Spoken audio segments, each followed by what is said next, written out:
to sort of summarize the week, I thought the players were really good on Monday. We had to go inside because the fields were a little bit too wet. Today, every now and then, as a coach, you feel like people get the poor me's. If you know what the poor me's are, they're exactly what I said. Poor me. My leg hurts. Poor me, my shoulder hurts. Poor me, it's hot out here today.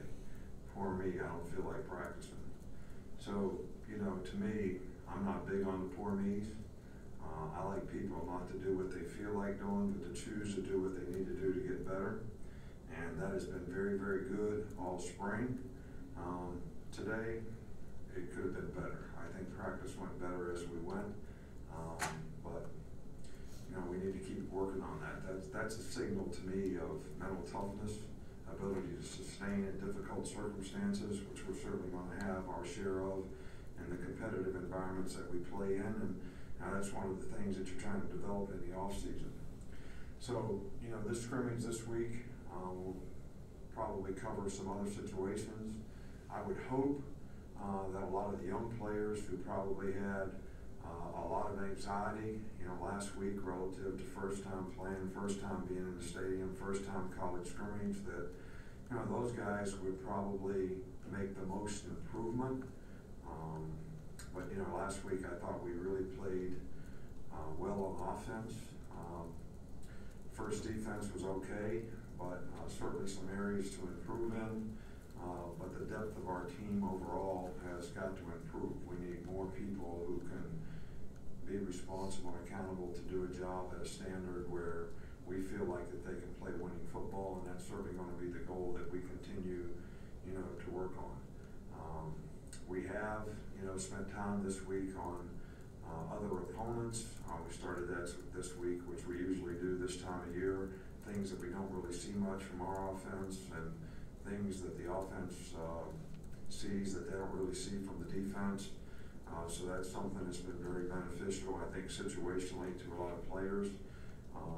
So, that was really, that's a really beneficial thing, and it takes a lot of preparation, but our coaches have done a really good job of that. We're really looking forward to the coaching clinic this weekend, starting Thursday night.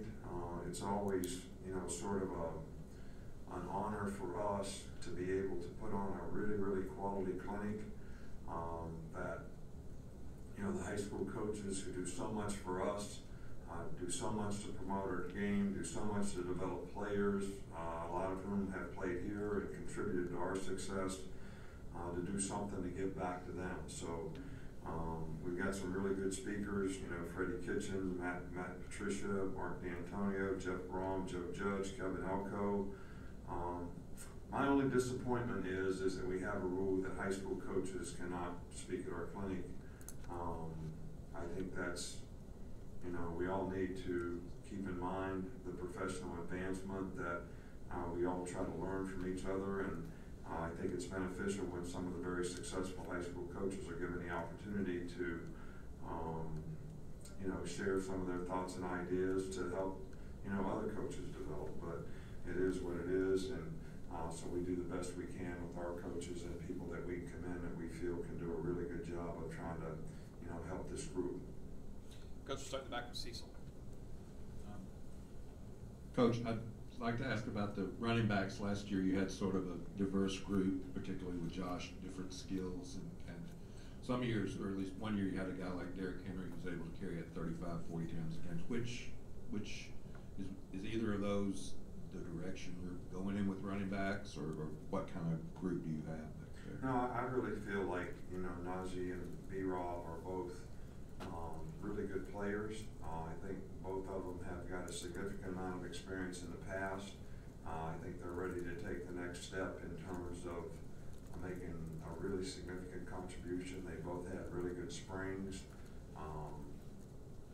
Past that, Jerome Ford is kind of a newcomer who's shown some flashes. We got a couple other guys, coming in this freshman class. So, we have had a lot of diversity at running back, but most of the time there's been a young player that contributes to that. Almost always a freshman. Mark Ingham was a freshman when, Glenn Coffey was here. Trent Richardson played some, Mark was the player.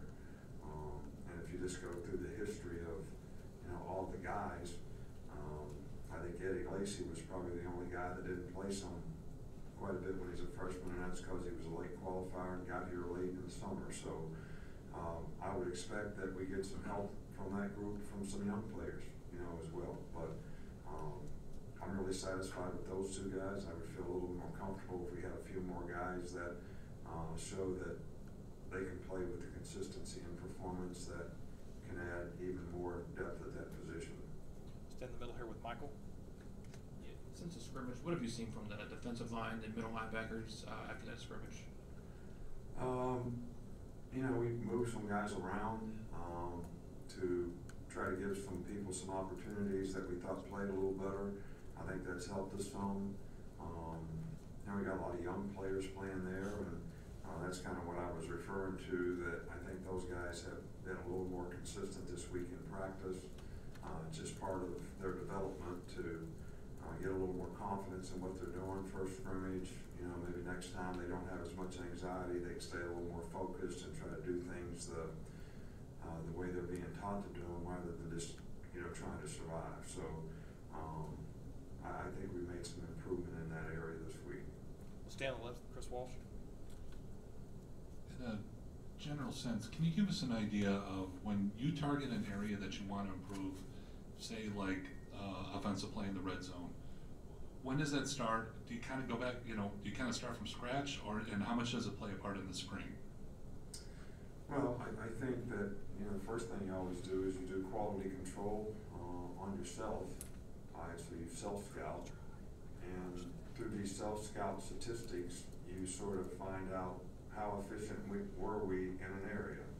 And then you go back and try to define what were the issues, in that area. And then you go out and research.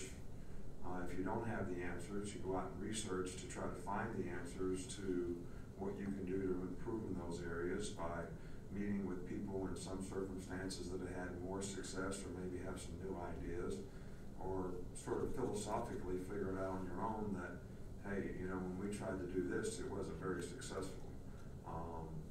So then you come up with these ideas and plans, and you implement them in practice and see how they work. And then, maybe we'll revisit again, because we'll do quality control in the spring, after spring ball, and sort of see if we made the progress that we want to make. And if not, we'll go research it again and try to get even more ideas. But there's some fundamental things that you have to do, and when you don't do those things well, that sometimes contributes to a lack of success. And so sometimes it's pretty obvious what we need to improve on. Coach, we'll come back over here on the right with Ben. What have you seen from Jarrod this spring? Jarrod has really done a nice job for us. He really showed up well in the scrimmage, played really well, did a good job of tackling, played with more toughness in the game, and he's been pretty consistent. I think he has a pretty good understanding of what is expected of him, and I've been very encouraged with his progress and very happy with his performance so far. Coach, we'll stay on here with Charlie. You have all your starting wide receivers back. What did you see from some of the younger guys there this spring and how they developed?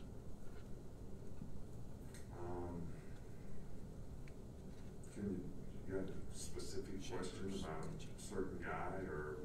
Just maybe Shavers, Mechie, some of the guys that maybe have flashed so far. Well, I think all those guys, I think, Xavier Williams has made a lot of progress. I think that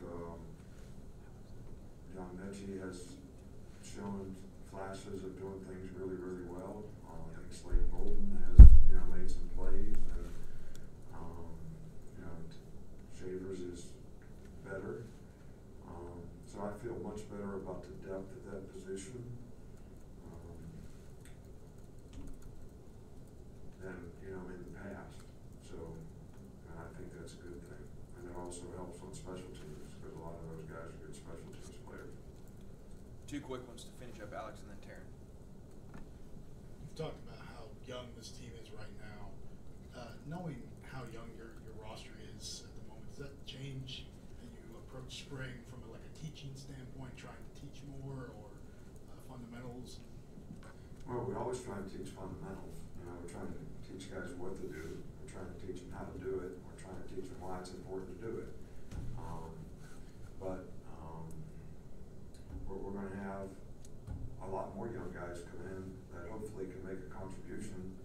I think of the 12 guys we got left coming in, 9 of them are defensive players, and some of those guys are going to add depth to the team. You know, in the secondary, up front, maybe at linebacker. So there's a lot of opportunity there.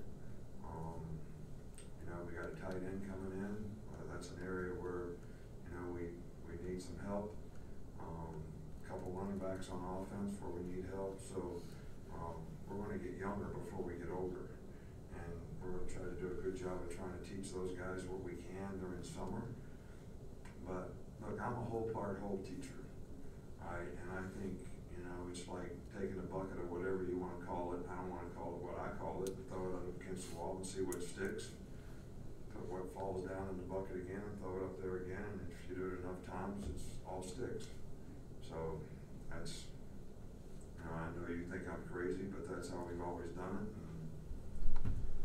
And it seems like it works a little bit.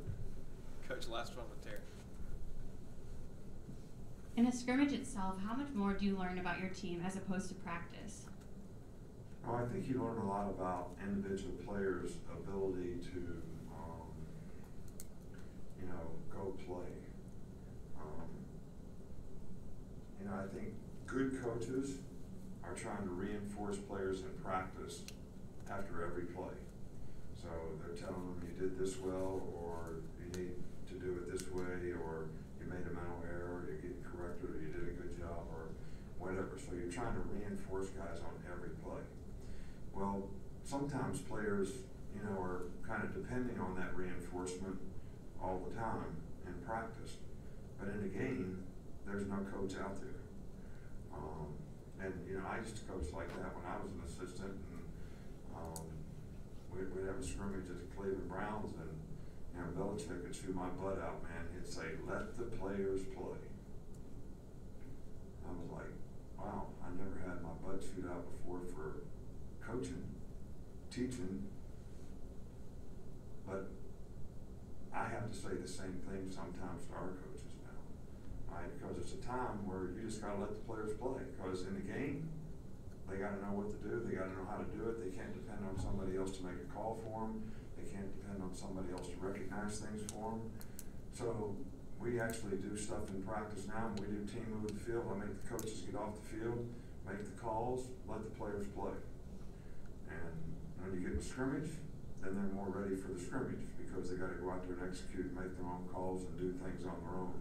So that's the next step of guys being ready to contribute and play. It's different to be able to do it in practice than it is to be able to do it in the game. All right, thanks, Coach.